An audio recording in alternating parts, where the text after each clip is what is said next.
Assalamualaikum warahmatullahi wabarakatuh. A'udzu billahi minasyaitonir rajim. Bismillahirrahmanirrahim.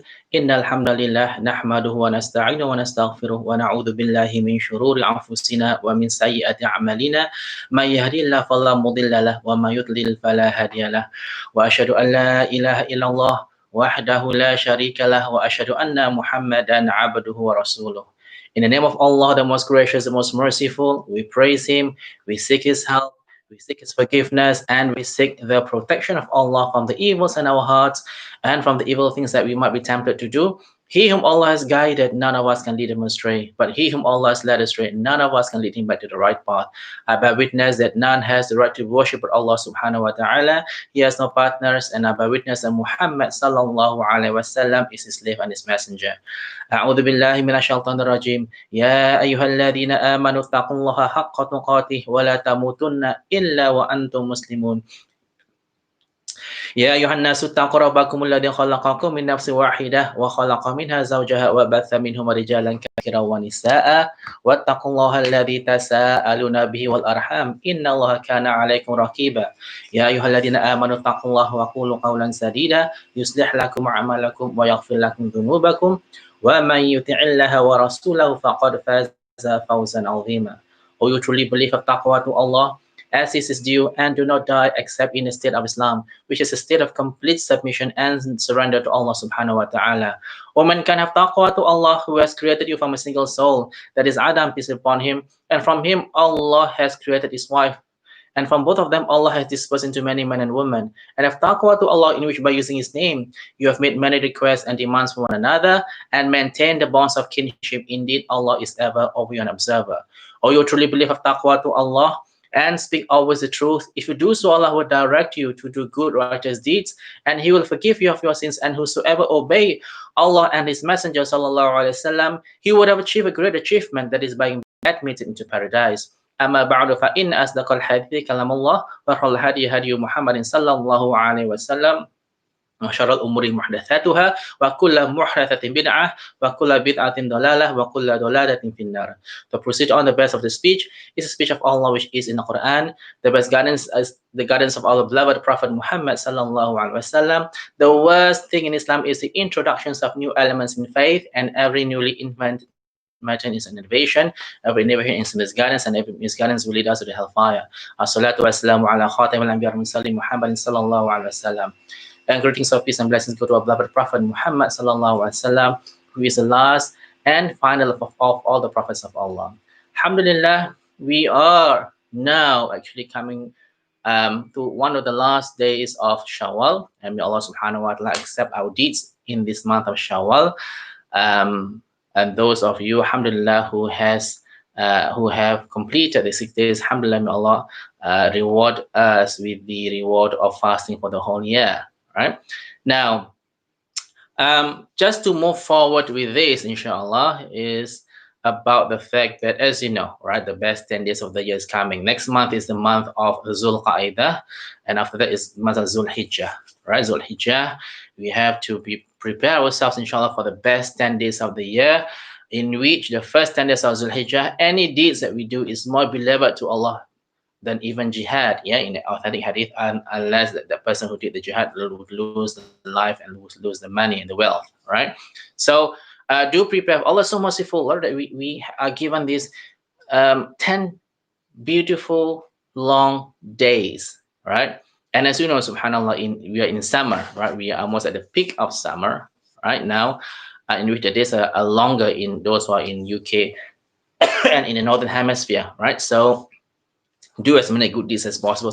So plan your time, what you're going to do. Inshallah, by then, hopefully with Allah's will, the mosque will be opened for all of us to pray.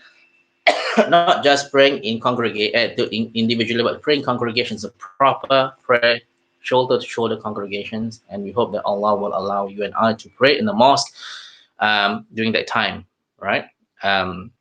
So, and as part of the the Zul Hijjah, right? Is of course the Eid, in which it is a sunnah or a stress sunnah, for you and I, those who can afford it, of course, to do the Qurban or the Udhiyah, right, in which we sacrifice sheep, right, either in wherever you are, right? You wanted to go do it in Pakistan, in India, whatever it is, right? Do it, right? The reward will be tremendous, right? As I said before so many times, the reward of those people who do the qurban, yeah, or udhiyah, right? The whole animal will be weighed on the day of judgment, right? Including the hooves and the horns, right? No matter how big or small they are, everything will be weighed, and that will be the reward on the day of judgment. Every single strand of hair, right, is a reward for you and I, inshallah, right, on the day of judgment. And the reward is granted even before the blood reaches the ground or during the slaughter. So do make an effort to sacrifice, right? We are doing it, alhamdulillah, inshallah. Every year we did it, alhamdulillah, in Indonesia, and we're going to do it in Indonesia, inshallah, right? Uh, of course, during Eid, and the money is collected now, right? So let me know if you're interested in doing the qurban. Okay, now the topic for today, we come back to the Quran, right? It's on the basis of Musa alayhi salam. Well, subhanAllah, in the Quran, the prophet that is most mentioned would be Musa alayhi salam, alhamdulillah, right? We read a lot of about Musa alayhi salam in the Quran. Yeah, it's also on the basis that his journey and the journey of Prophet Muhammad sallallahu alaihi wasallam are almost similar, right? Because our Prophet Muhammad sallallahu alaihi wasallam was born in Mecca, right? He was forced, I will use the word forced, to leave Mecca to Medina, right, in order to establish Islam, right? And then, alhamdulillah, he went back to Mecca, right, in order for the conquest of Mecca, right, after about 10 years, right? Along the way, of course, the challenges he faced and all this, right, of Muhammad and the people in the Arabic Peninsula, right, and the war and all this, right. Now it is the journey, his journey to Musa alayhi journey is almost similar, right? Musa alayhi, as you know, right? We talked before how he was as a child, right? He was drift. Allah asked his mother to drift him, right, in a bag or in a box, right, along the Nile, and he was found by the Pharaoh and all this, right? Cut the long story short, he grew up there in Egypt, right? And you know that he was trying to help this dispute, right? And then accidentally he killed one person, and he was forced to leave Egypt, right? Because the Pharaoh was trying to persecute him because of this act, right? And he went from Egypt to Madian, right? In which after that he met these two girls, right? I think Surah number 28 and a few other surah, right? Two girls who were prevented from watering the flocks of sheep, right? Because everyone else then were men, so they were somehow bullied, right, from watering the flocks, right? And Musa alayhi salam helped them, right? And he made a beautiful dua in Surah number 28, verse number 24. Rabbi lima anzalta ilayya min khairin faqir, right? My Lord, right? Truly, yeah. I'm in need of whatever good you bestowed upon me, right? And from this beautiful dua, brothers and sisters, right?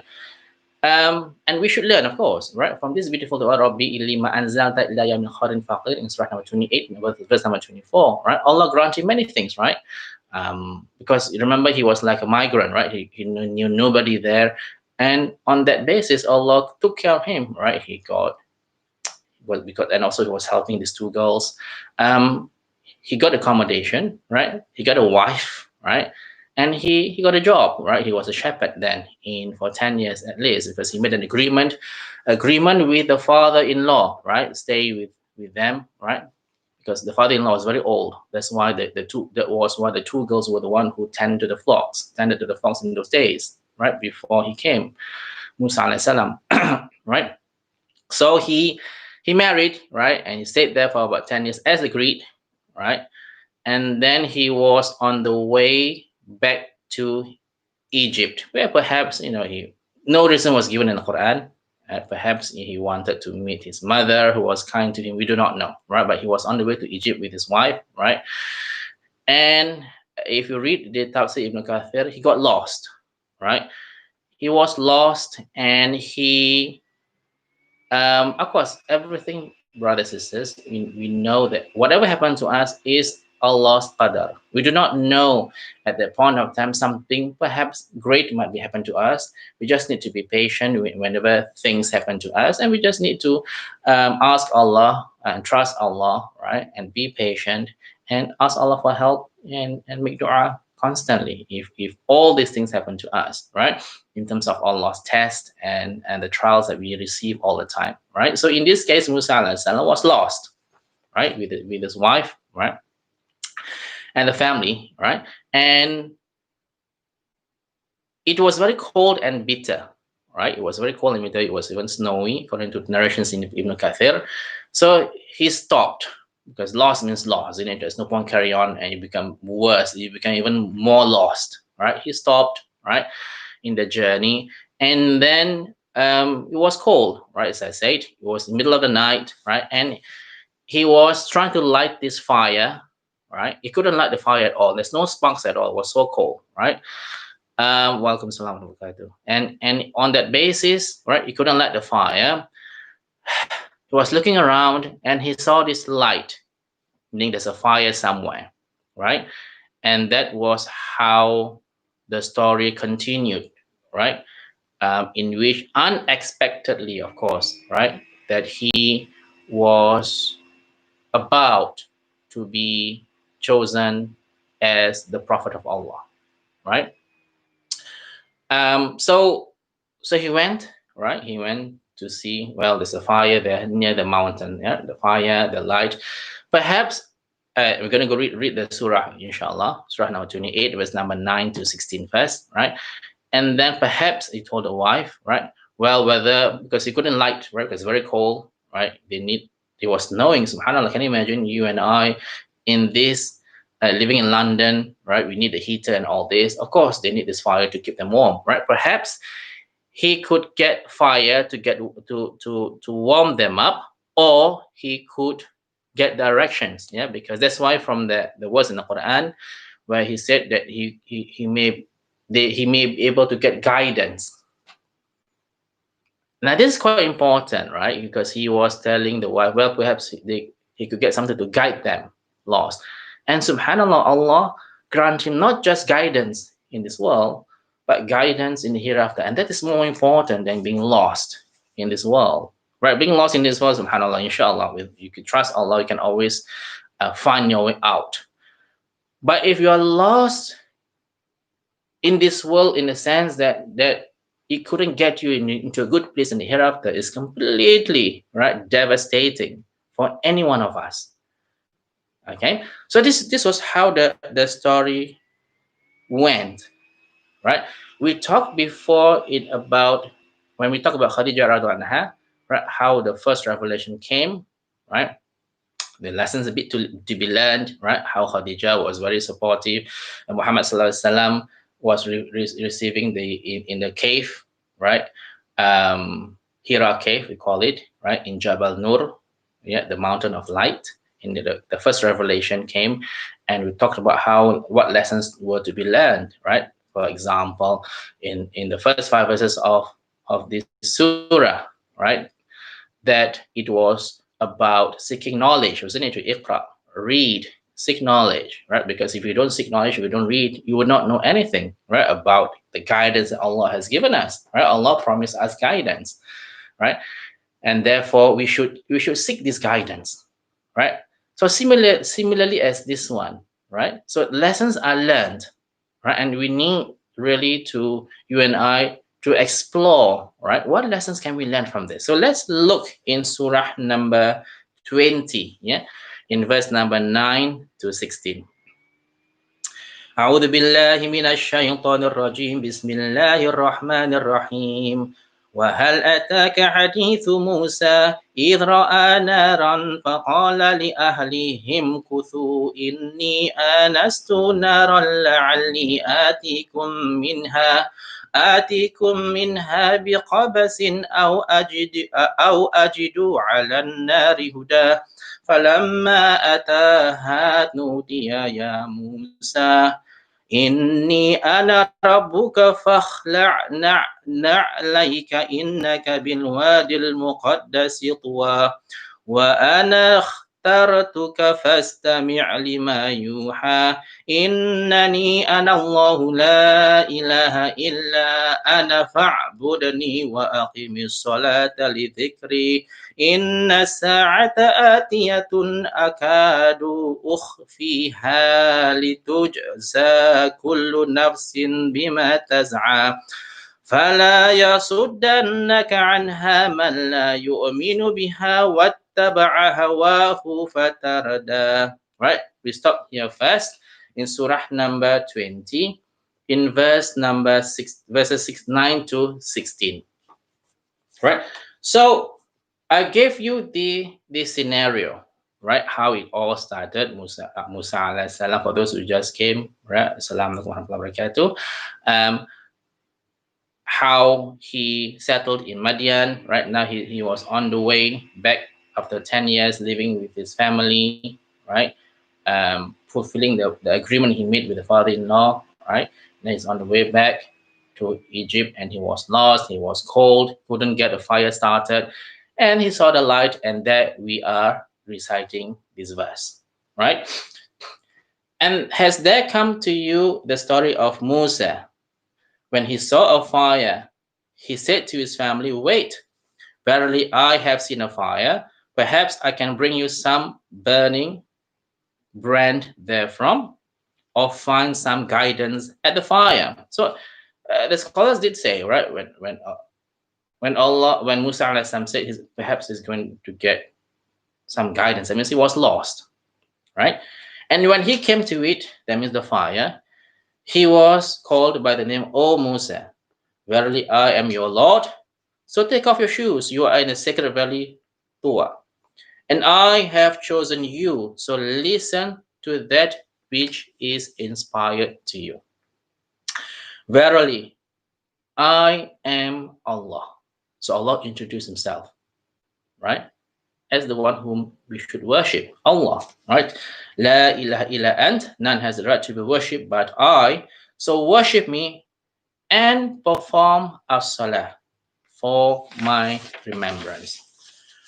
Verily the hour is coming, and my will is to keep it hidden, that every person may be rewarded for that which he strives. Right? At an early stage, subhanAllah, this I think Musa alayhi salam was about 1,000 something, isn't it, 3 years before Isa alayhi salam. Or what was, I think, if I might be mistaken, of course, 1,400 something years or 1,300 years before Isa alayhi salam, right? Allah already warned him about the day of judgment, right? Therefore, let not the one who believes not therein,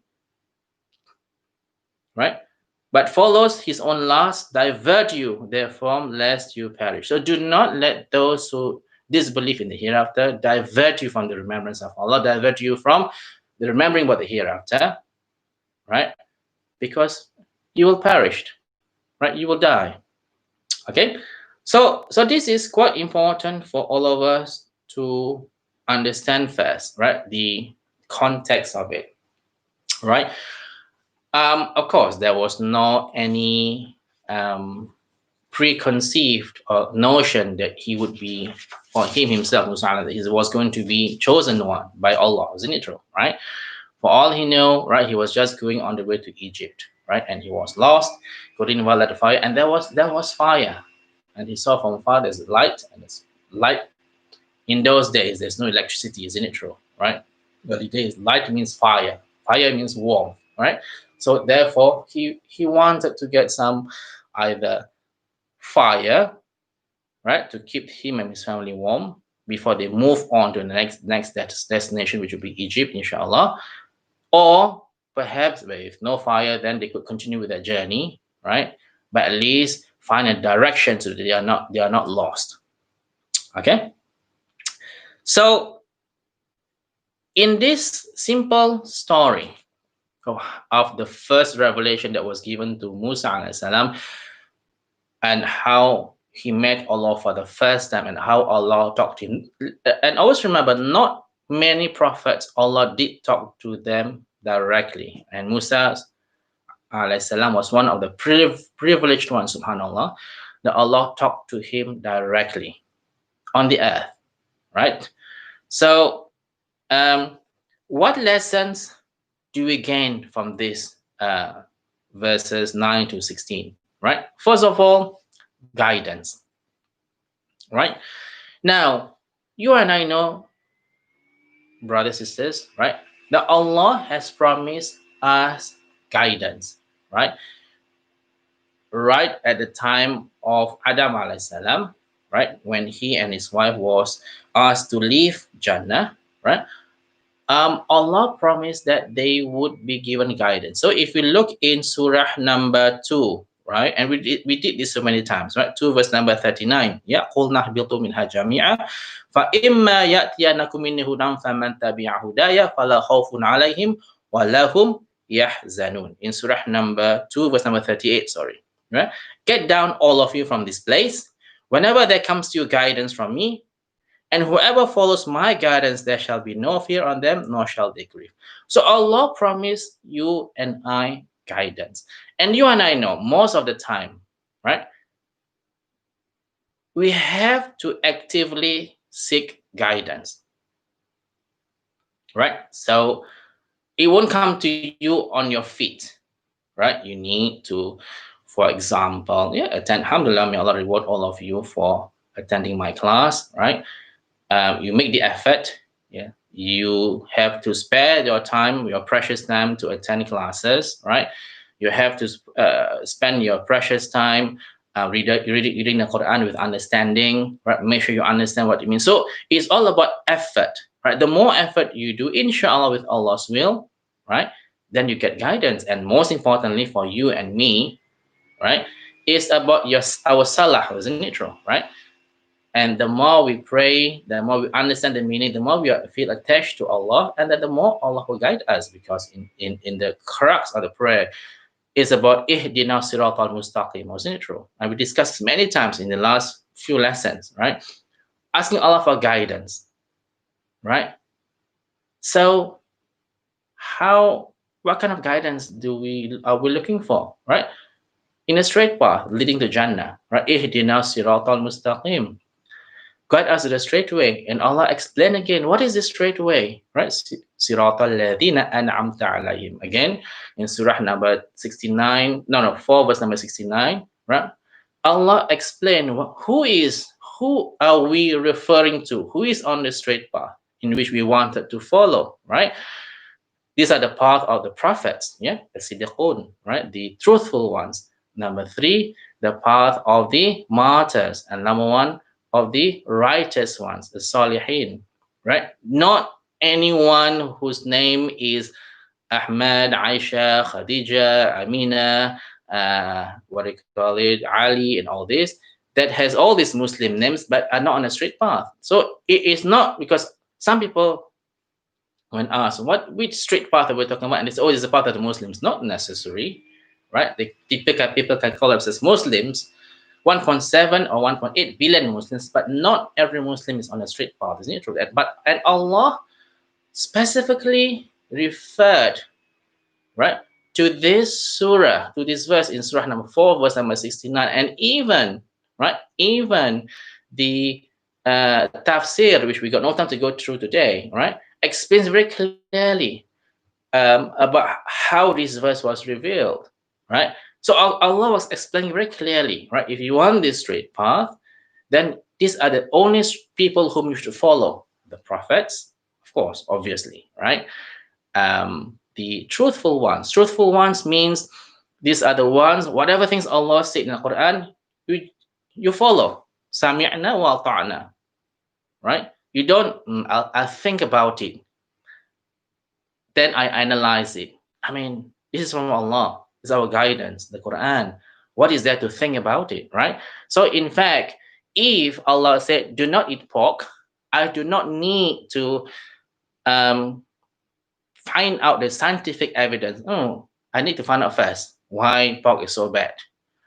I mean, Allah said no means no. No alcohol means no alcohol. I don't need to find out. As you know, now even right, the government, British government is very worried. Right now, the alcohol is having all this so much adverse effects on the people who consume alcohol, right? Because people are falling sick and they have all these irrational behavior of the drunkard person, right? Causing a lot of family problems. Those excessive alcoholic drinkers have all these chronic illness such as liver problems. All this, right? So when Allah revealed something to you and I, right, we just need to take it and follow. Right? Do we want to be like the Bani Israel when Allah asked them, or in Surah Al-Baqarah, to slaughter a cow? There are so many questions, right? What kind of cow? Is it old? Is it young? Right? What color? Right? Is it a working cow, a resting cow? Explain to us so that we can follow. So subhanallah, right? All lot questions, so much so that in the end, it was so difficult for them because Allah would narrow down the choice from this to this. In fact, in the beginning, when Allah revealed slaughter a cow, they can slaughter any cow, even the cow is sick, just slaughter, right? Because there wasn't any guidance. If they had done in the beginning, slaughter the cow, even the cow is sick or the cow is so young, it would have fulfilled the obligations of Allah's command. But on the fact that they were always trying to ask questions, not because they want to know more, but it was because they were just did not want to obey what Allah has commanded them to do, right? But a Siddiqun is always the one who will always um, know the truth and wanted to follow the truth. Right, it's just like Abu Bakr, so it's called Abu Bakr as-Siddiq anhu, right? As-Siddiq, because he would believe in whatever Muhammad sallallahu alaihi wasallam told them. So especially he was given this name on the basis that Muhammad sallallahu alaihi wasallam informed them, yeah, about this Isra Mi'raj, the journey in one night, yeah, from Mecca to Jerusalem to the top, right, to above seven heavens to meet Allah, come back again, and went back to Mecca in one night. And he said, I believe him, even though it is in other things which is more difficult to believe than that. And this is, subhanAllah, on the basis of the faith that he had in Allah and Muhammad sallallahu alaihi wasallam. There's nothing much to think. Like Khadijah radha, right? When Muhammad sallallahu alaihi wasallam, right, became a prophet and all this, the first thing she did was she said, La ilaha illallah. She took the shahada, wasn't it true? Right? And this is something in which we have to imitate this straight path, right? And then the martyrs and of the righteous people, right? And Allah added, Ghairil maghdubi alayhim waladdallin, right?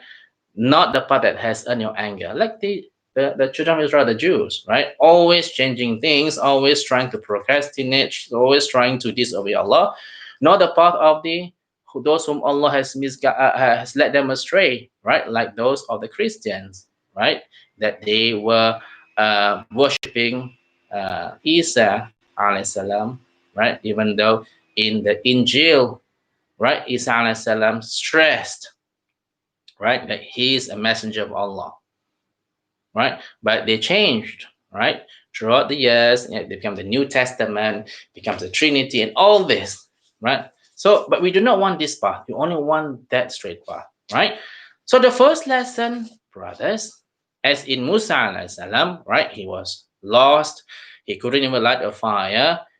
He need to actively seek guidance in terms of light from Allah, right? Or guidance in terms of finding a way out, or so that he know where to what do you call it? Go to Egypt from there when he was the position when he was lost, right? So he actively went out. Oh, there's a light. I need to go there, even though it might be far. It wasn't mentioned how long did he walk, but he was looking for this guidance, and that is important for you and I to follow, right? And this is something in which A lot of people may know, yes, Allah is a source of guidance, right? He gave us guidance, but there is no active involvement in seeking this guidance. And we must completely change this, brothers and sisters, right? The more we seek knowledge, right? The more we pray, right? For guidance, and the more we do our daily prayers, especially obligatory prayers, right? And we add more to it than the sunnah prayers and sunnah deeds, right? We know when we do the sunnah deeds, right? Allah will love us much more in the authentic hadith that he would become the eyes that we see. That means he would guide us through our sight. He would be, Allah will be the ears that we hear, right? That means he will guide us through whatever things we are hearing, make sure it's the correct things, right? If it's wrong hadith, or we would know, right? The legs and the hands that we use, he will guide us. So literally, right? He would love us. And you know, brothers and sisters, that when Allah loves us, that's it, right? We would not be led astray. And this is where, but you and I, we need to actively look for this guidance, right? So, for example, when with the reverts, right, who just took shahada, I always tell them, yes, right, take your time to do your prayer, right, because it's important to understand what they're doing, isn't it? The meaning of the recitations of the prayer, right? But I always add, take your time to do your prayer, right? Because everybody is in a different level, right? Some people can do the prayer within 1 week. Some people can take 1 month. Some people take 3 months to complete five times a day of prayer daily for the reverse. And may Allah guide them and guide us, right, to do all the good deeds. But however, I did add in, but the faster you establish the prayer, the faster is the guidance from Allah, which is true, right? The more you and I are doing the prayer properly, then the more we are guided by Allah. And this is very important. That is why the prayer itself in Surah number 29, verse number, I'm going to talk about it later, inshallah, don't worry, right? So let's continue with this first lesson to be learned, which is putting effort to seek guidance, right?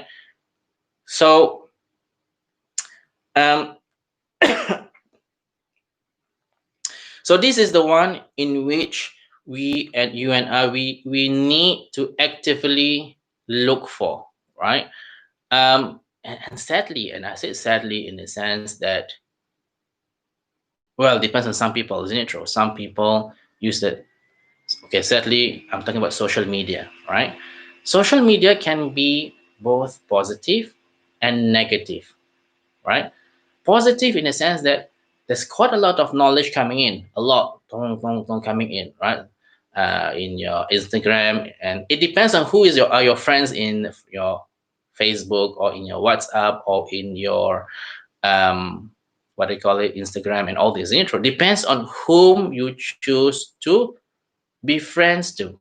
And this is very important, brothers and sisters, right? If your friends are those who glamorize the dunya, then everything, all the feed that you receive on Facebook or on Instagram, all things be dunya, isn't it true? Oh, this car is so nice, the house is so nice, I'm on holiday in this place. But if your friends on your social media are those who are constantly reminding each other about the truth, then it will benefit you and I, isn't it true? Right? Always reminding each other, but oh, it's Friday, therefore, it's better to make dua in the last hour of Friday, right? Alhamdulillah, may Allah reward those people who always remind each other, oh, this is Thursday, on Mondays we need to fast, right? One brother just messaged me, oh, is in India, is going to be I think solar eclipse tomorrow, right? What are the things that we should do, right? I'm going to inshallah, I'm going to message him. So all these kind of things are reminders, right? That there are things that we should do to remind ourselves of Allah, right? Because brothers, sisters, right?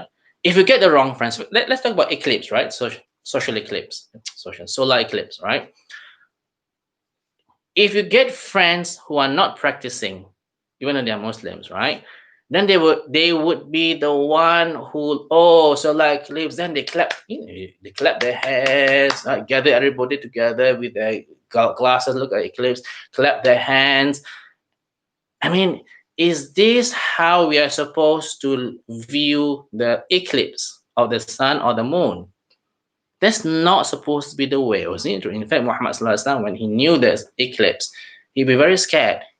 Immediately he called out for people, right, to do this salah, salat kasuf, right, salah eclipse prayer.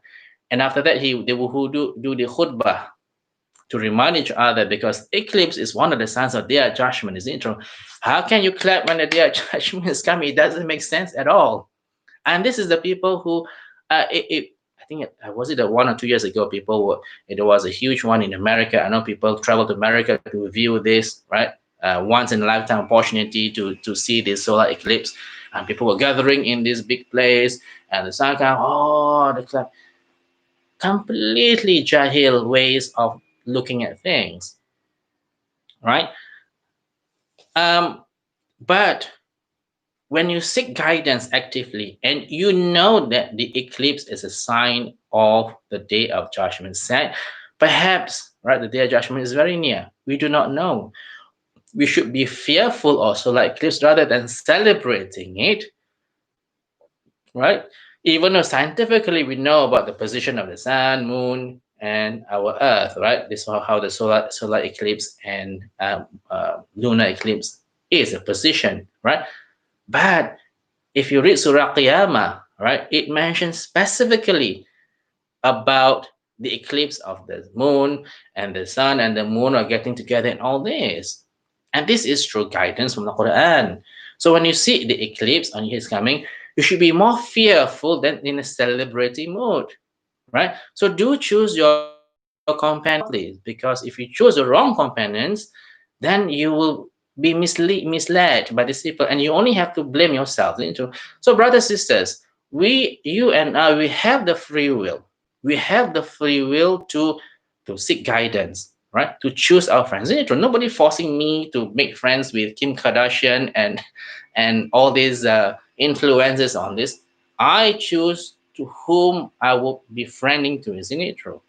I choose my friends, not they choose me. I can just cut off my friends. And if you know that your companions are not helping you and I, right, in terms of understanding about the guidance of Allah on this, then cut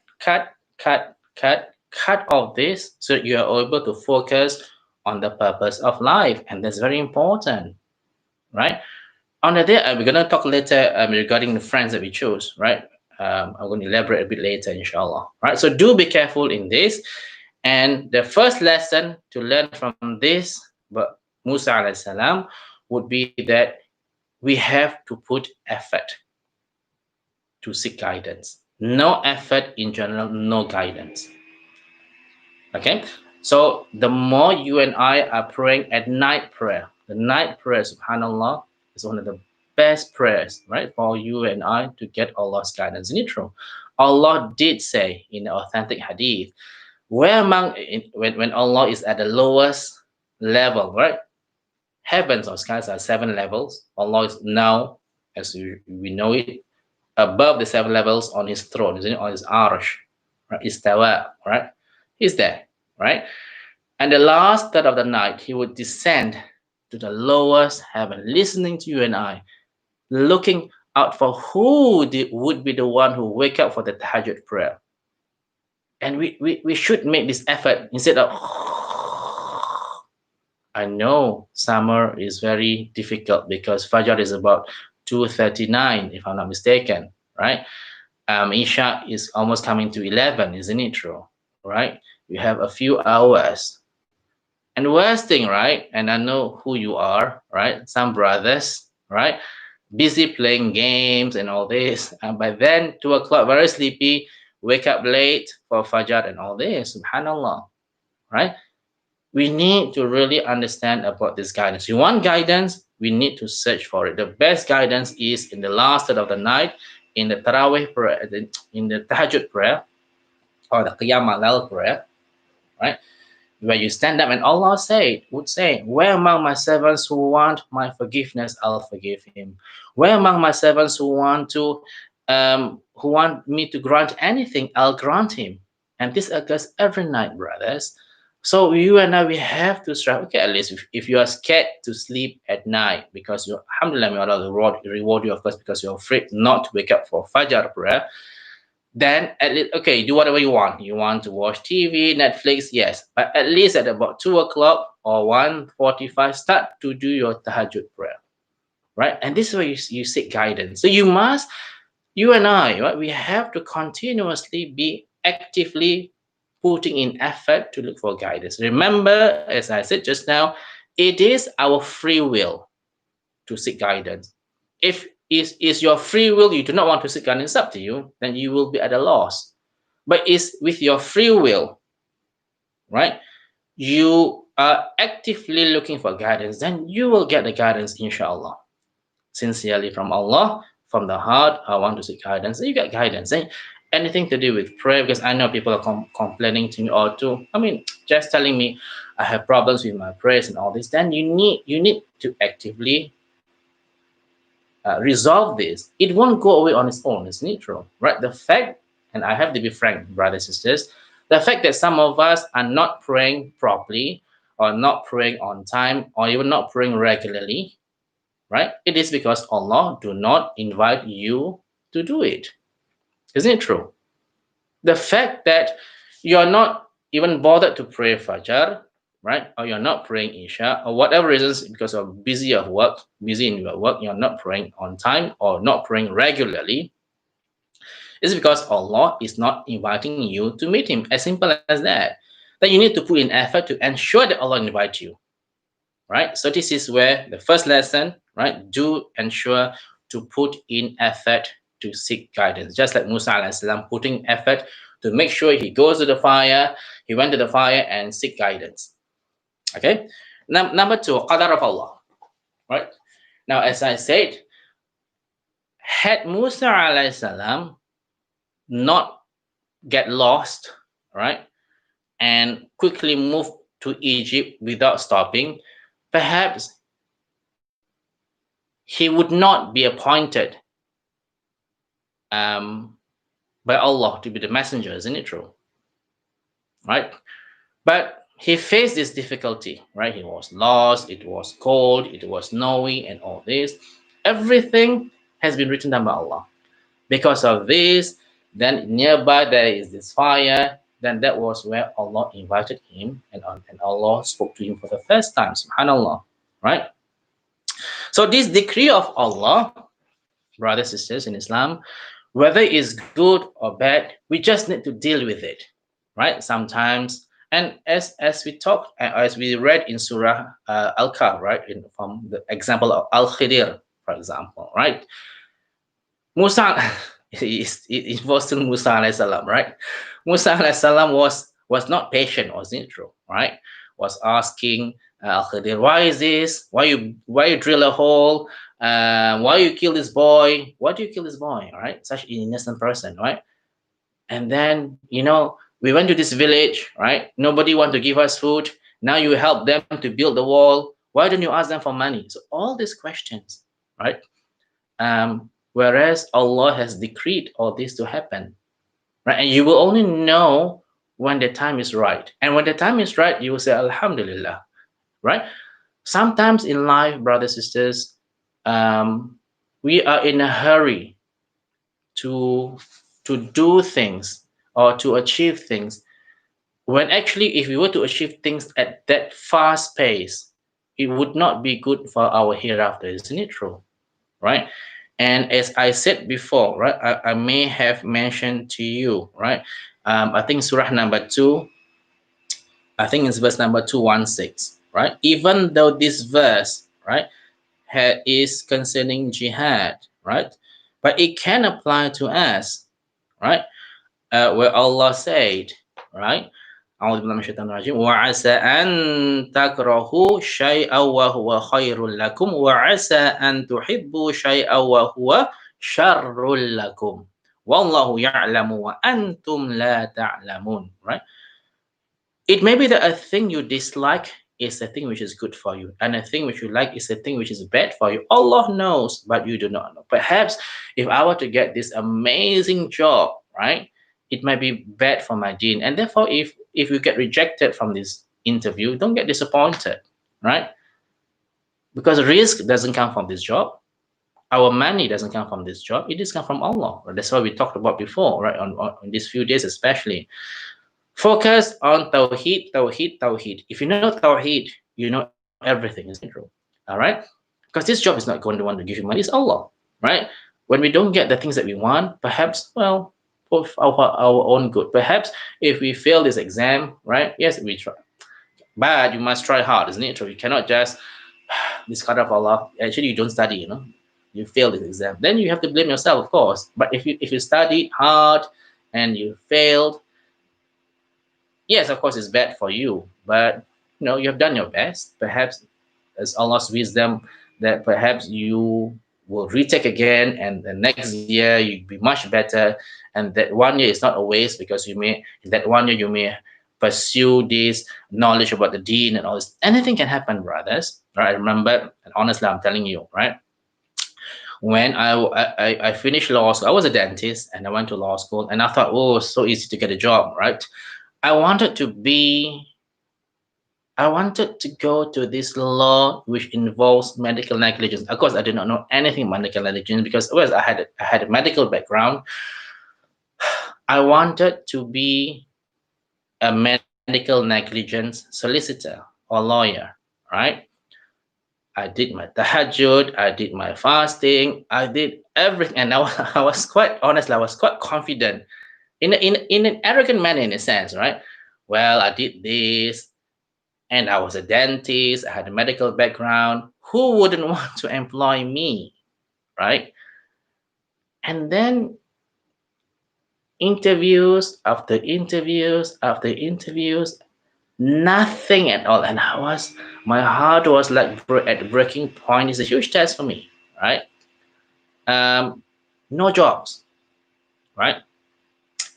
In fact, hate to say this, I hate to admit it, for 1.5, almost 2 years, no jobs, right? Right? For those of you who have been in my situation, right?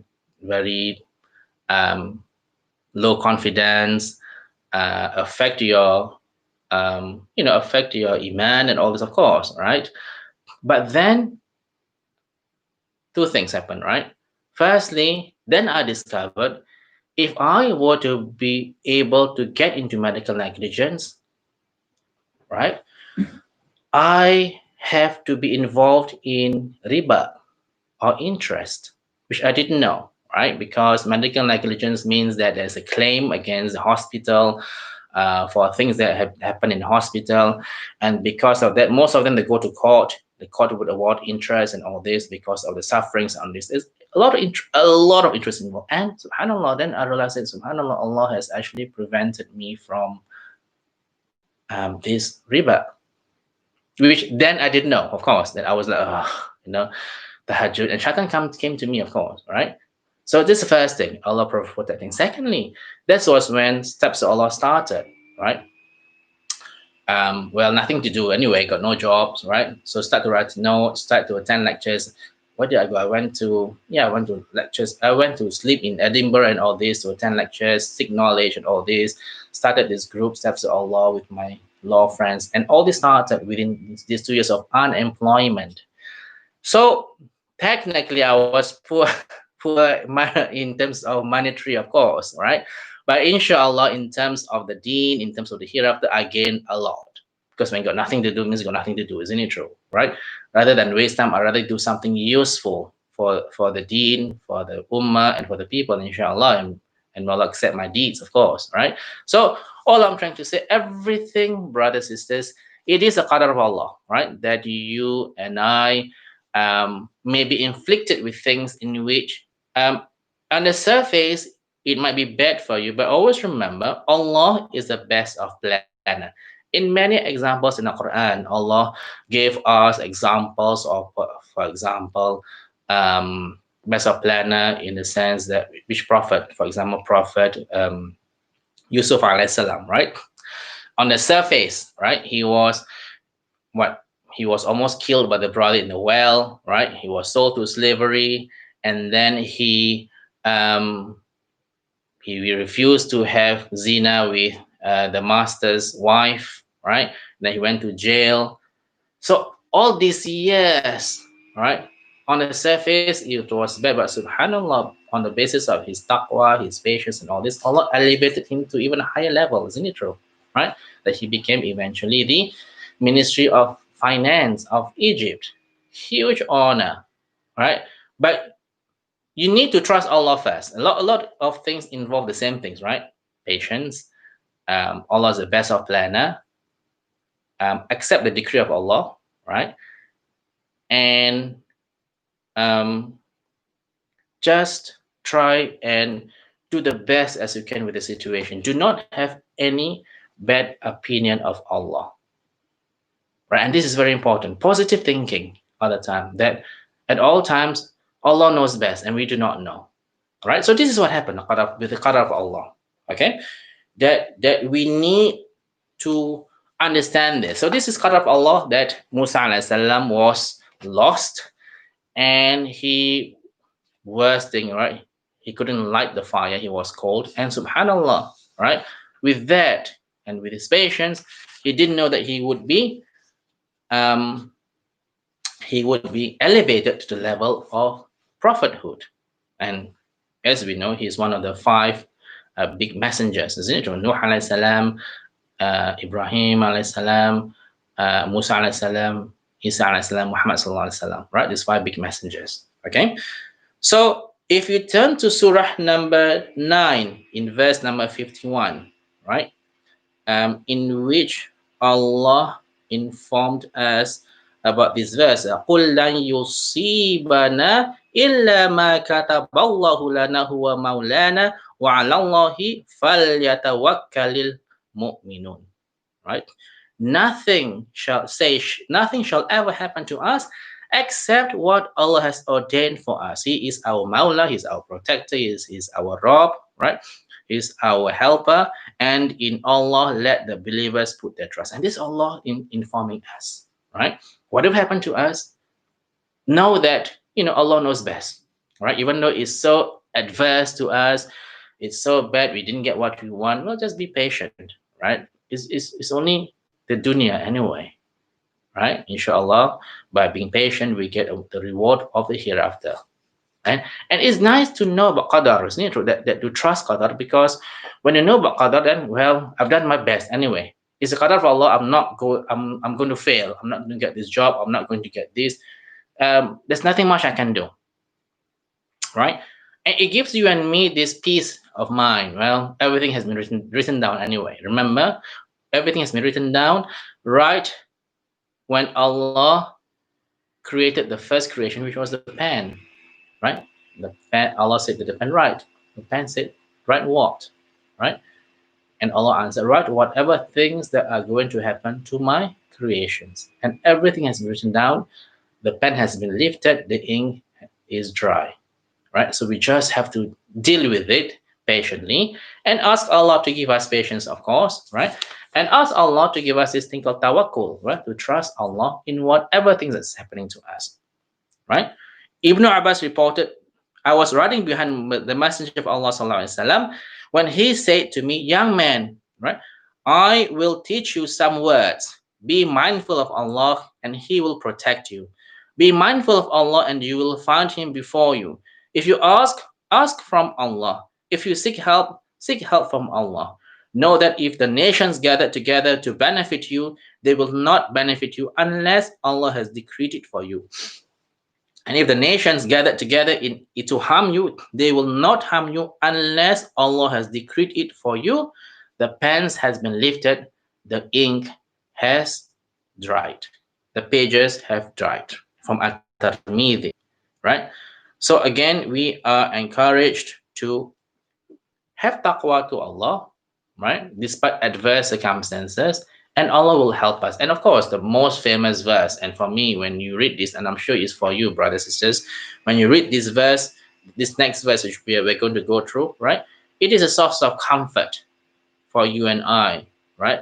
Especially for those who are facing difficulties in Surah number 65, right? At the end of verse number 2, right?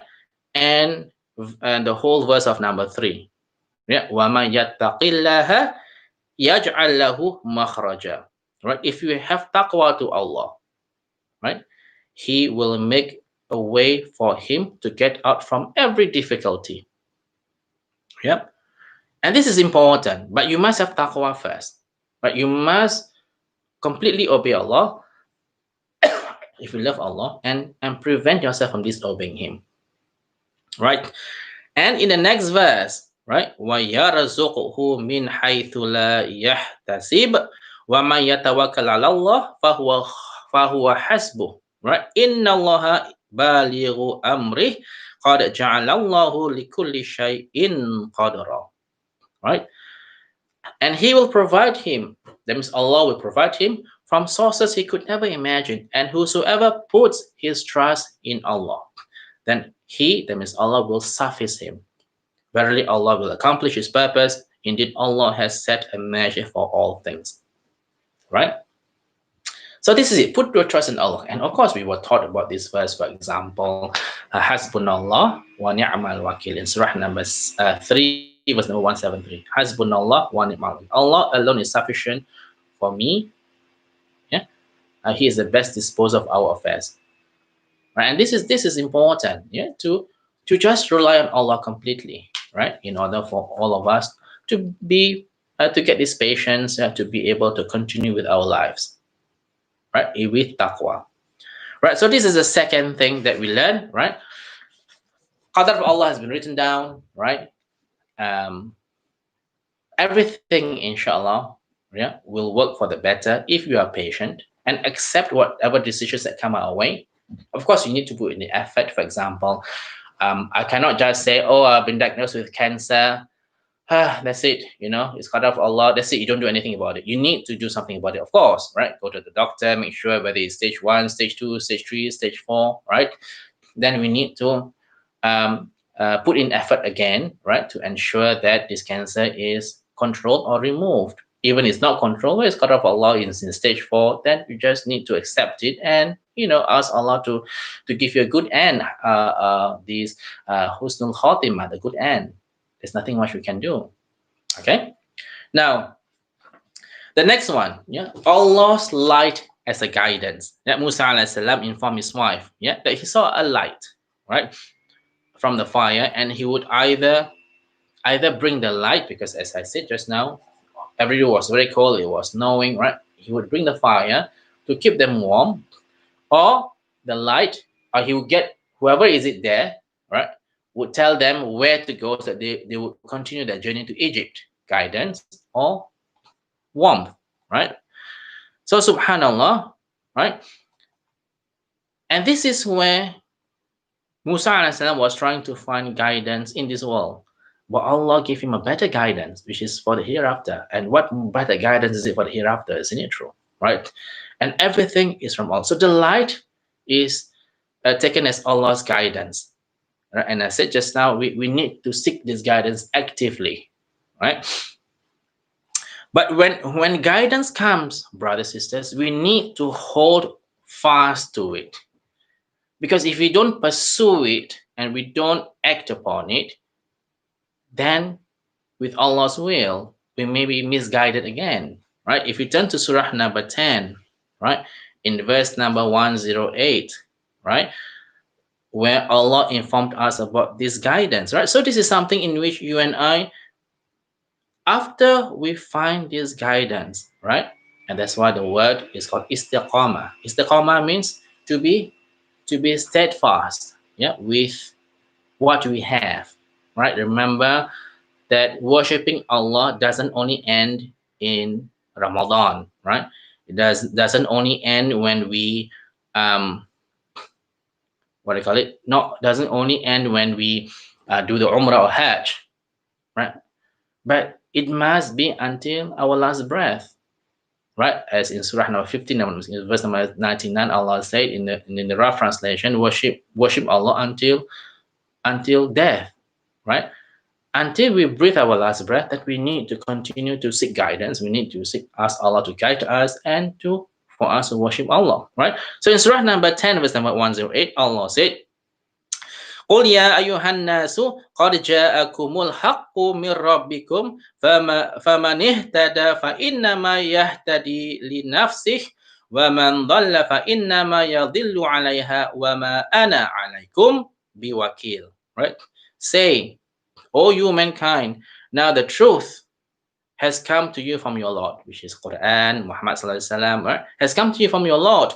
So whosoever receives guidance, he does so for the good of his own self. And whosoever goes astray, he does so to his own loss. And I'm not set over you as a wakil, as a guidance. So Muhammad sallallahu alaihi wasallam was informed, right? Well, if the guidance come to you, it's good, alhamdulillah, for the hereafter. If not, then it's all for your own loss. Right? As I said just now, we have been given this free will to seek guidance, right? And you and I, right, when we remind each other, we are not there to guide anybody, right? Only Allah guides. We are just there to remind each other about the truth. Okay?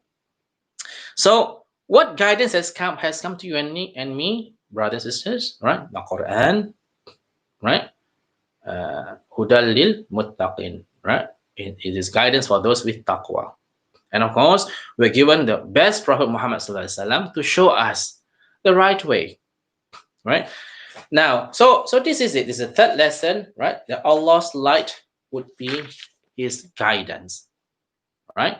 And even Muhammad sallallahu alaihi wasallam was informing us, right? Taraktu fikum amrani lan tadillu ma tamassaktum bihima kitaballahi wa sunnata wa rasulah, right? I'm leaving you two things. Sorry, rasuli, yeah. I'm leaving you two things in which you will never be led astray if you hold fast to them, if you cling on to them, right? I repeat again, Muhammad sallallahu alaihi wasallam, I'm leaving you two things, and you will not be led astray if you hold fast to them, if you cling on tightly to them. What is this? This is the book of Allah, right? And the sunnah, yeah, are the ways of the Rasulullah sallallahu alaihi wasallam. We need to hold on to them, brothers and sisters, right? We need to, even though the journey of this, you hold on to Quran and Sunnah, is very lonely. It's a very lonely journey. People rather listen to their own father, mother, grandfather, which may not be correct. But this journey, we need to seek this journey completely, right? And we know that Allah said, La ikraha fid din. There's no compulsion in religion. There's no compulsion in the way of life, right? And therefore, we are given this free will to make sure that we get this light from Allah. We implement them by implementing the Quran and the authentic hadith. So this is the third thing, right? In which also in Surah number 76, verse number 29, right? Allah said in the meaning, right? And this, that means the verse of the Quran, is an admonition, right? It's a reminder. So whoever wills, let him take a path to his Lord, right? So similar to the first point about actively seeking guidance, we are given a free will, right? Allah's light is the guidance that we must seek constantly. Okay? Now, so this is the third point. The fourth point to lesson to be learned is that Allah chooses whom He wills, right? And in Surah number 42, verse number 13, right? Allah informed us in the meaning, right? Allah has ordained for you the same religion, that is Islam, which He ordained for Nuh, and for which we have inspired in you, Muhammad sallallahu alaihi wasallam, and that which we ordained for Ibrahim, Musa, Isa, saying you should establish religion and make no divisions in it, right? Intolerable for the mushrikun is that to which you, that's Muhammad sallallahu alaihi wasallam, call them. Allah chooses for Himself whom He wills and guides unto Himself. who turns to him in repentance and in obedience. Alhamdulillah, brothers, we talked many times about this, right? We have to really thank Allah, brothers and sisters, that we are chosen by Allah to be a Muslim, isn't it true? Not everybody get chosen by Allah, right? But this is where we have to thank Allah for this biggest blessing, right?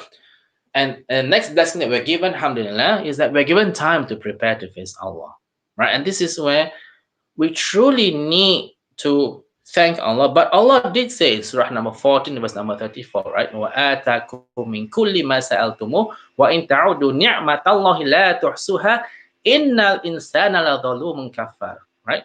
He gave all that you asked of him. And if you were to count the blessings of Allah, you will never be able to count them. Innal insana la dhalumun kafar. Allah said, but truly mankind is indeed zalim, the wrongdoer, kafar, a person who is ungrateful to Allah. We are so ungrateful to him. Despite the fact that we have been chosen by Allah to be a Muslim, but many of us choose to, I know we have given a free will, as I said just now, but we are so lax about it. Yeah, we don't take advantage of this, right? Especially in Muslim countries, right? A lot of people take the mosque and all this for granted, whereas we in London we are craving to go to the mosque and all this, right? I remembered when I was attending one of my students' wedding in Algeria, right? I heard one person say, one mention names of course, say that because he was sleeping right morning, and the mosque was just behind the house, and it was Fajr time, so the mosque, the muadhin was doing the adhan, right? And I said, oh, this is so noisy, and complaining about this, right? Whereas we crave to have this kind of sounds of the adhan in us, in London, or in the West in general, right? So Allah has chosen you and I, alhamdulillah, not just to be Muslim, and inshallah to be able to implement what we read, right? To be able, and some people, as you know, Allah chooses whom He wills to be able to go to Hajj, to go to Umrah. So all these things, Allah chooses people whom He wills. Some people are chosen by Allah just to be Muhammad, just to be Nuh, just to be Adam, just to be uh, Hawa, just to be Aisha, just by name, right? That means not being able to practice Islam for whatever reasons, right? So this is important to understand. Allah chooses whom He will. So as Allah has chosen Musa alayhi salam to be the prophet of Allah, Allah will also choose you and me to be, alhamdulillah, Muslim, and we make dua Allah subhanahu wa ta'ala would choose us to be among the dwellers of the Jannatul Firdaus. And this is a huge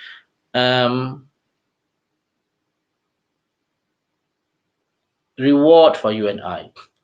And coming back to, for example, the issue about qadar, right? So perhaps, and I discussed with you, some of my students, a few times. So perhaps the salah, perhaps, inshallah, Allah would grant you and I, has been decreed that we will enter Jannatul Firdaus. And the things that we did in terms of acts of worship, in terms of salah, tahajjud, fasting, helping the poor, are only able to elevate us only to level number 70, perhaps. We have another 30 levels left. And that is why when difficulties happen to us, it's a qadar of Allah that we have these difficulties and we are patient. And that is how Allah would elevate us from 70 to 100. And this is something which, we have to thank Allah for, because if our lives in are so full of enjoyment, parties, barbecues, right? No problems at all, then we have to worry, isn't it true? Then we don't spend a lot of time to ask Allah for help, and we tend to be lax, and we tend to not rely on Allah fully. But when we have all these problems and issues, then we tend to, inshallah, turn to Allah for His assistance. Okay, number 5, right? As part of the message, first message of Allah is what? Yeah, La ilaha illa ana, right? So none has to be worshipped but I. This is what Allah said, right? In Surah number 20, right? So the first message to Musa alayhi salam, as it was the first message to all other prophets, is Tawheed, isn't it true? Oneness of Allah and worshipping Him, right? And this we know, right? We repeated many times that even in the Quran itself, 1/3 of the Quran is about Tawheed, right? The Quran itself, when it was revealed in Mecca, but for 13 long years, most of them is about Tawheed, right?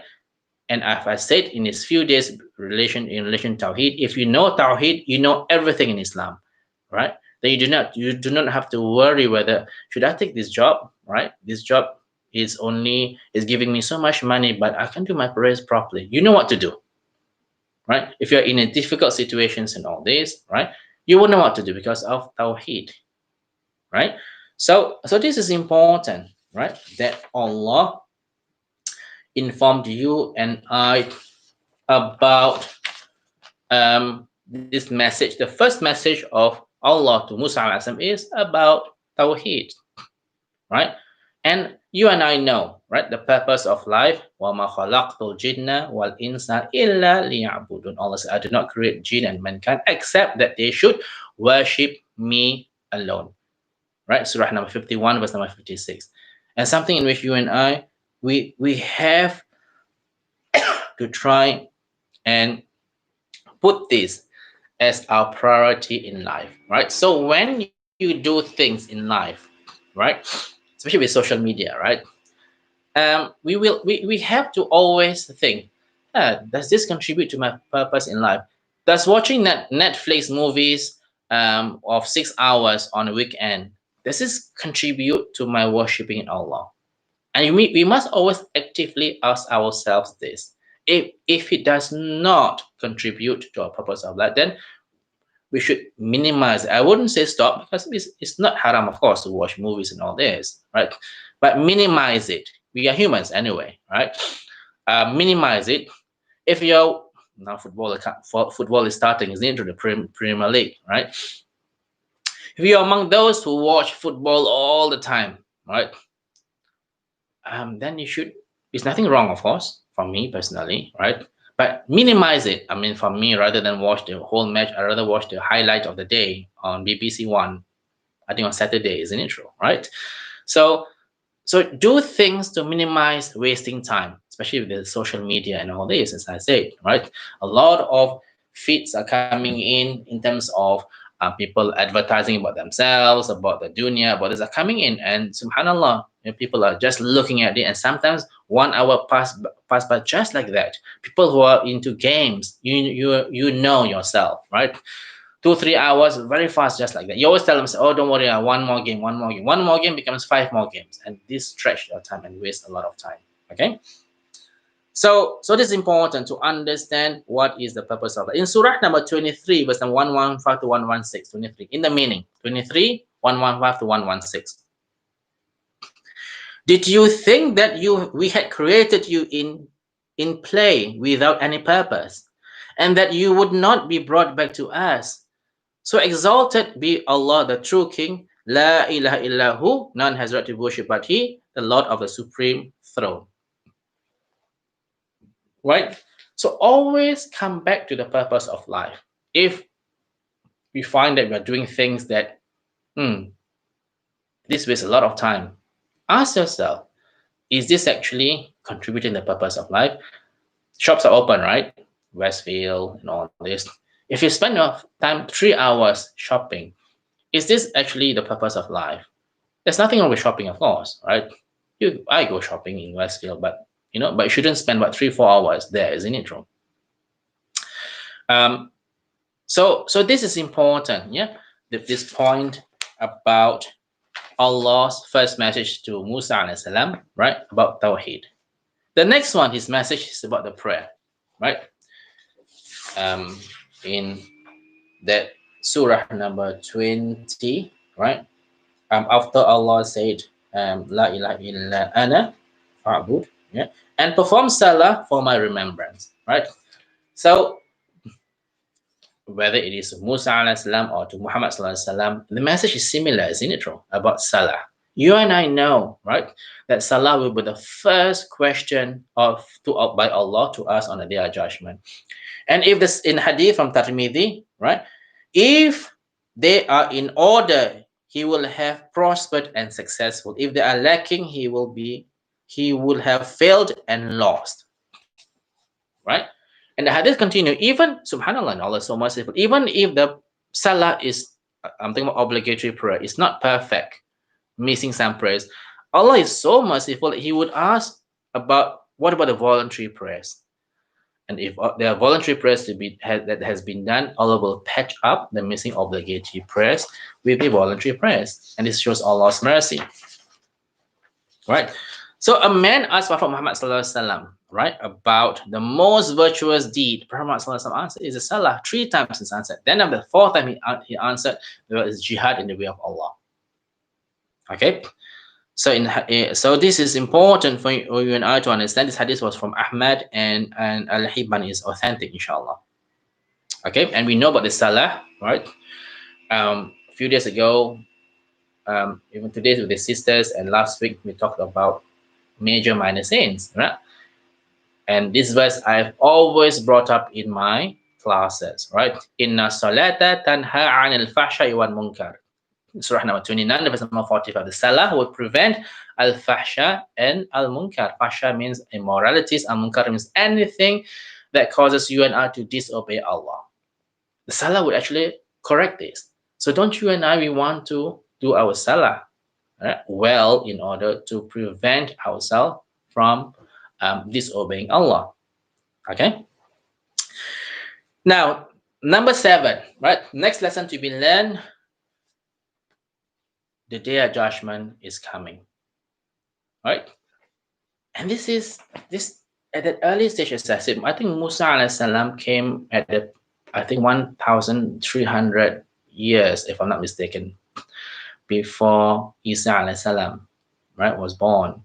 So long time. Even then, Allah warned Musa to warn his people about the day of judgment, as Allah told us in Surah number 4, verse number 87. Allahu la ilaha illahu la yajma'annakum ila yawmil qiyamati la rayba fi. Allah, and He swears upon Himself, Allah, right? Allah, none has the right to be worshipped but Him, right? Surely He will gather you together on the day of judgment, in which there's no doubt. There's no doubt about the day of judgment, in which you and I, we have to prepare for this. We have to work hard for this. Okay? That is why we have been advised by Allah in Surah number 59, verse number 18. Ya ayyuhalladzina amanu taqullaha wal tanzuru nafsum ma qaddamat bighadin wattaqullaha innallaha khabirum bima ta'malun. Oh, you believe, have taqwa to Allah, and let every person look to what he has prepared for tomorrow. And have taqwa to Allah. Indeed, Allah is well aware of what you do, right? We have been advised by Allah, prepare now, right? Don't wait until when we are older, because, brothers, sisters, right? There's no arrangements with Allah. There's no promise with Allah that we are going to live to see the old age. Isn't it true? I mean, I'm already 52, I'm really quite old, right? But some of you are very young, right?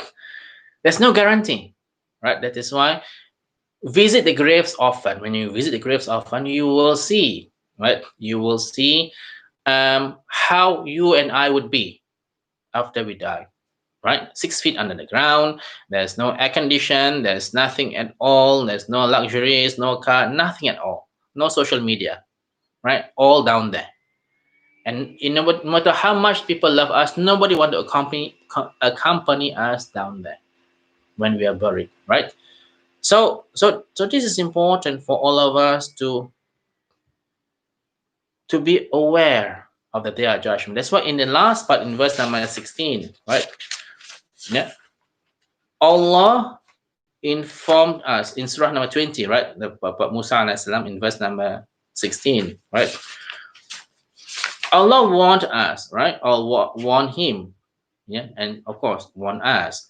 Therefore, let not the one who do not believe therein in the hereafter, but follows his own lust, divert you therefrom, from remembering about the day of judgment. because all of us will die. Yeah? And when we die and we have not made any preparations, then we're finished. So it's important for you and I to identify, right? What are the things that will distract us from the hereafter? First of all, talk about the dunya, right?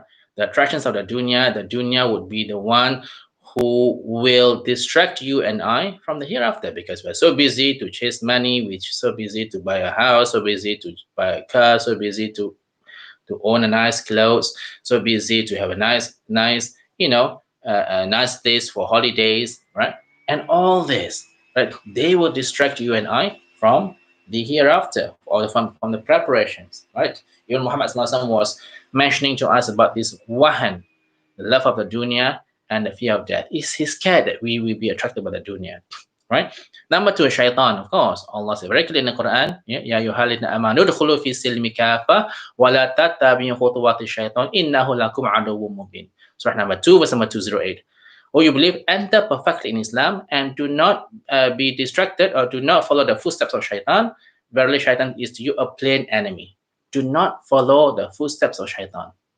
Right? The shaitan, as you and I know, only they are watching you and I all the time, isn't it true? Right? We cannot see them, but they can see us.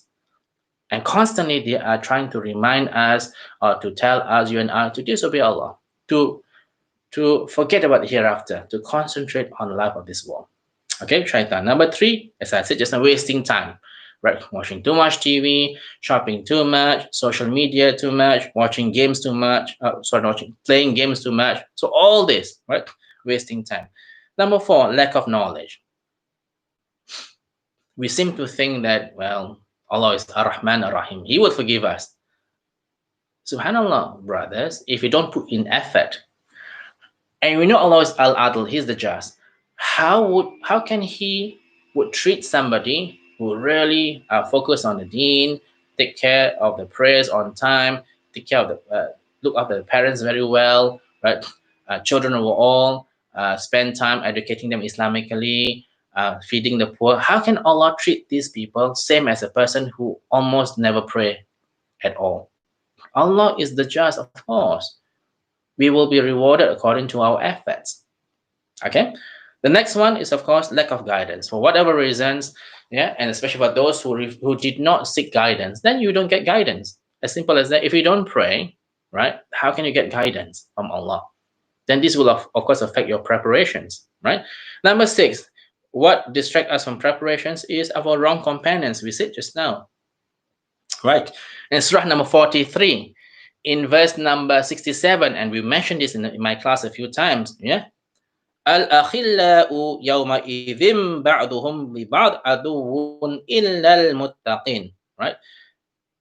And this means that friends on that day, so on that day, which means the day of judgment, who will be forced to one another except for the muttaqun.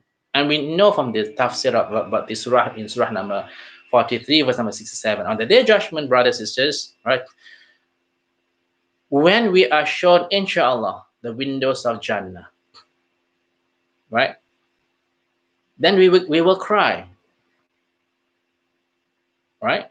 Or let's say, let's put another better example. Let's say our brother or sister were very practicing, right? Who was always with us. When he died, when he would be shown the windows of Jannah, he or she would cry. And Allah asked, why would you I crying? And he would mention our names, right? Oh Allah, you have shown me the windows of Jannah, right? These people, mentioning the names, right? Grant them what you grant me, right? Because they prayed with me, they fast with me, they do good things with me, right? And Allah said, if only you know what I have preserved for them, you will cry less and you will laugh more. But these are only those people, brothers and sisters, who have taqwa, who are with you as a companion.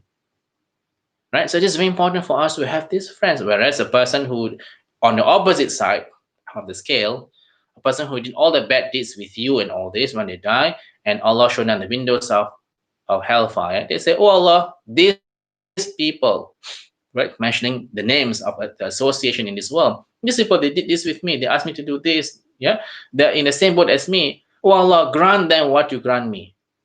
Subhanallah, right? So knowing from this tafsir, knowing from the surah in surah number 43, verse number 67, we should try to choose the correct companions. Isn't it true? Okay. Um, the next one after friends would be social media, of course, as I said just now, right? Social media, as I said, would either distract you from the dunya or attract you to the dunya. Will distract you from Islam, or will try to put dunya in your life, or it will help you in the hereafter. It depends what social media, right? But many people, as you and I know, are so stuck by it that you can't live without social media. Okay, so do be careful in this. Okay, the last one is about our own nafs. The nafs itself needs constant purification in order to obey Allah. Isn't it true? Right? So by doing dhikr, by doing salah, right? By attending classes like this, inshallah, we're able to remind ourselves of it hereafter. So in order for you and I to not be distracted, we need to constantly purify our soul. Okay. Now, last one, right? What lessons do we learn from this first about 9 surah? I would say verse number 9 to verse number 16, right? If we do good deeds, we will be rewarded, right? So life is about doing good deeds, and we know from the last verse in Surah Al-Kahf, right? In the second part, فَمَنْ كَانَ يَرْجُو لِقَاءَ رَبِّهِ فَلْيَعْمَلْ عَمَلًا صَالِحًا وَلَا يُشْرِكْ بِعِبَادَةِ رَبِّهِ أَحَدًا, right? Whoever hopes for the meeting with his Lord, let him work righteousness. Right? That means, first of all, do good deeds. Right? And second one, associate none in worship of his Lord. Right? So no shirk. So do good deeds and no shirk. And you will gain a good place in the hereafter. Right? So do good deeds and everything will be rewarded. And there is this verse in the Quran, or this phrase, right, in Surah number 5, verse number 48, and Surah number 2, verse number 148, called Fastabikul Khairat, in which it means compete with each other to do good deeds. Right? And this is quite important, right? Not to show off, of course, but right, to encourage others to do good deeds. In the time of Abu Bakr anhu and Muhammad sallallahu alaihi wasallam, Abu Bakr anhu was always doing more deeds than the rest. Even Umar ibn Khattab was I'm giving half of my wealth for this purpose. And he was quite disappointed, in a good way, of course, that Abu Bakr gave all the wealth. So it's all about competing. Yeah, when Muhammad sallallahu alaihi wasallam asked who had, I'm just giving this rough translation of this hadith, right? Who gave help to the poor? Abu Bakr. Who visited the sick? Abu Bakr. Hands rose up. Who did the who prayed for the funeral prayer? Abu Bakr. Hands. It's everything about Abu Bakr anhu. And he's the cream, the top of the cream of the Sahaba, and yet he's still doing all those good deeds. What about you and me? Okay. So, and we also know, of course, in Surah Al-Mulk, alladhi khalaqal mauta wal hayata liyabluwakum ayyukum ahsanu amala wa huwal azizul ghafur. Right? Allah said He has created death and life so that He may test us which one of us are the best in deeds. Right? And He is the Almighty, the often forgiving. And this is something in which we have been, our path of life has been rolled out for us, brothers and sisters, that we are here in this life to be tested which one among us would do good righteous deeds. And this is important for you and I to continue to encourage each other, inshallah, to do good righteous deeds. And that is why, for example, we talked about wal asr, right? So the asr in Imam Shafi'i said, if this were to be the only one that was revealed, it would be sufficient for you and I, right? Wal asri, by time, innal insana lafi khusr, man is at a loss, illa alladhina amanu, except those who do good, right? Those who believe, وَعَمِلُوا الصَّالِحَاتِ, and those who do good righteous deeds, وَتَوَاصَوْا بِالْحَقِّ, and remind one another about the truth which we are doing now, وَتَوَاصَوْا بِالصَّبْرِ, and remind one another about patience which we are doing now. If we do only this, it's sufficient for us, inshallah, yeah, to be granted the best in the hereafter. Okay. So these are the lessons in which 8 lessons, right? And just quickly, about 5 minutes after that, as you know, Musa alayhi salam was asked to, was given this mu'jizat or miracle from Allah subhanahu wa ta'ala in the form of a stick, right? Which eventually, right, to swallow the magic of the people who did the sihr, right, the magicians. And of course, the stick eventually also was used to part the sea, right? And of course, it was given this another about the hand becomes white, not sickly white, but pure white. Yeah, because in those days, they were the main source of materials or things that to show off is about magic, isn't it true? Right? In the time of Muhammad sallallahu alaihi wasallam is about poetry. In the time of Musa is about magic and sorcery. All were falsehood, of course, right? Meant to trick those people, right? So Allah did after that conversation in Surah number 20. So we did just now Surah number 20, verses number 9 to 16, and continue forward, right? When Allah asked Musa salam to go back to the Pharaoh, because he's on the way to Egypt anyway, right? Go back to the Pharaoh and ask him or tell him about Allah, right? That means enjoining good, forbid evil, which you and I, we are the best nation because we have to do this, right? Kuntum khaira ummatin ukhrijat linnas ta'muruna bil ma'ruf wa tanhauna 'anil munkar wa tu'minuna billah. You are, Allah said you in Surah number 3, verse number 110. 3110. You are the best nations ever raised up for mankind. Why? Because you enjoin good, you forbid evil, and you believe in Allah. So unless we do this of enjoining good, forbid evil, we are no more the best nation. That is why the children of Israel, right? They lost the status of the best. They were the chosen ones, right? But the subhanAllah, the rabbis and the scholars, they changed everything about the Torah, isn't it true?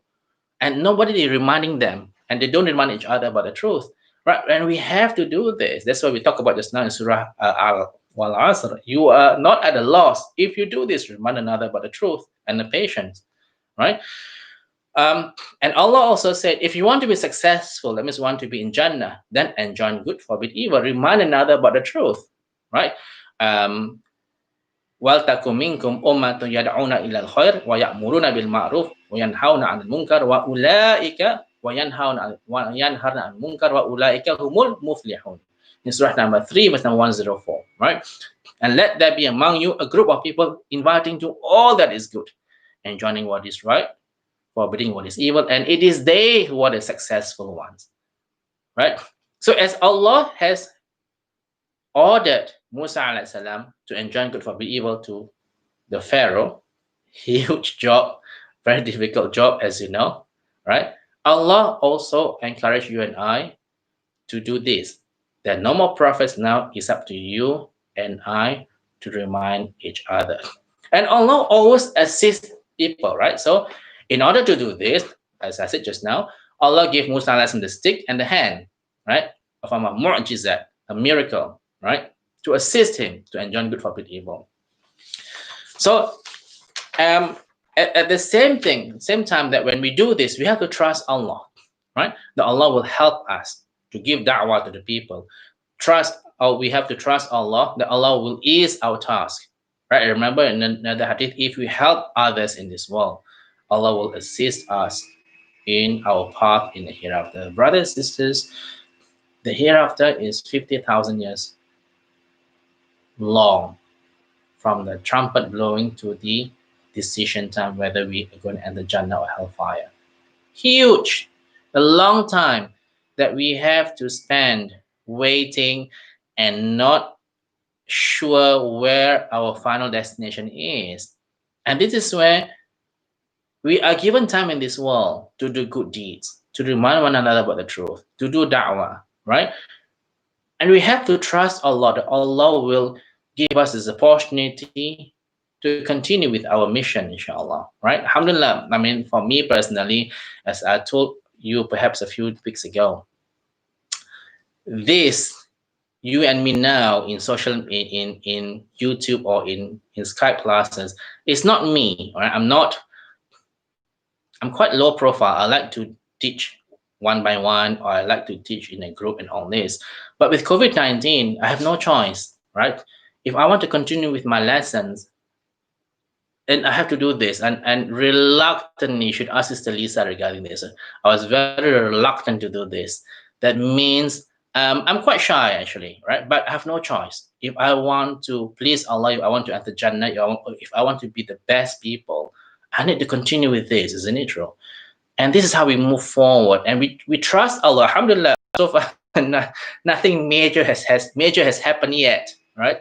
In terms of um, virus in my computer, in terms of things didn't go my way in terms of giving this da'wah. Alhamdulillah, right? It's Allah, of course, but you need to do good and forbid evil, right? We know from many examples in the Quran about the mother of Musa alayhi salam, who trusted Allah when Allah revealed to her to put the son Musa alayhi salam in the box and the float and the river, and Allah promised her that Allah will reunite all of them, and Allah did. The both of them, sorry, Musa and the mother, and Allah did, right? And we talked about for example, the people of the cave, right? They trust Allah, right? They run away from the loved ones. Who would not love your parents? But they did run away from their loved ones, just in order to that they did not want to participate in the shirk that was committed by the parents and by the others in the village. They ran away. And if you trust Allah, Allah gave them a lot of protection, right? They were lived until they slept until 309 years in the cave. Allah even put this in at the mouth of the cave, this dog to protect them, right? Everything was made convenient to them, right? And this is what we should do, right? If we want to continue with our mission, which is to be the best people, right? As a Ummah Muhammad Sallallahu Alaihi Wasallam, to do da'wah, we need to trust Allah. We need to start first, put in effort, and we need to remind each other, right, about this. Okay, so this is it, right? So this, I hope that I was able to deliver, inshallah, the lessons that we learned from these first conversations of between Allah and one of the greatest messenger, Musa alayhi salam. Amazing story, right? Everything happens and not without a reason, right? Starting from the beginning, right? From how he was lost, how they were very cold, how Musa alayhi salam saw the light, saw the fire from far, right? And everything was all arranged by Allah, right? So this is it. This is the end of the talk, and I hope, as I said, everybody would have benefited from it, and hope that we are able to implement what Allah has taught us in the Quran. So that's why, subhanallah, when we discuss this, it's like a tafsir, isn't it true, right? In Surah number 20, verse number 9 onwards, I think for maybe about 20 verses, right? This is how we explain within 1.5 hours. The Quran will only benefit you and I, brothers and sisters, if you are able to get this lesson from them and implement it in 2020, how to move forward. When we read about Musa alayhi salam and how Allah spoke to him, how were we able to implement this in our lives? It's no point, this is Musa alayhi salam, Allah talked to him. He's not even our messenger. Why should we bother? We have to bother, brothers and sisters, because this is how we learn to implement the Quran into our lives in 2020. May Allah subhanahu wa ta'ala allow us this wisdom and the ability to understand the Quran and to implement what we have recited in the Quran. May Allah subhanahu wa ta'ala allow you and I to continuously be under His protection, to be continuously under His blessings and His mercy. May Allah subhanahu wa ta'ala help our brothers and sisters who are suffering in many countries in the world, in Yemen, in Syria, in Palestine, in Afghanistan, in all parts of the world who are suffering at this moment, in China and all this. And Allah subhanahu wa ta'ala grant you an Jannatul Firdaus. Right? Subhanakallah wa bihamdika asyhadu an la ilaha anta wa astaghfiruka wa atubu ilaik. Subhana rabbika rabbil izzati amma yasifun wa salamun alal mursalin walhamdulillahi bil alamin. Assalamu alaikum warahmatullahi wabarakatuh. Jazakumullah khair, inshallah. We'll see you for tomorrow for the next lesson at about, I think, 1:45 for the sisters and 4 o'clock for the brothers. Right? Jazakumullah khair. Assalamualaikum warahmatullahi wabarakatuh.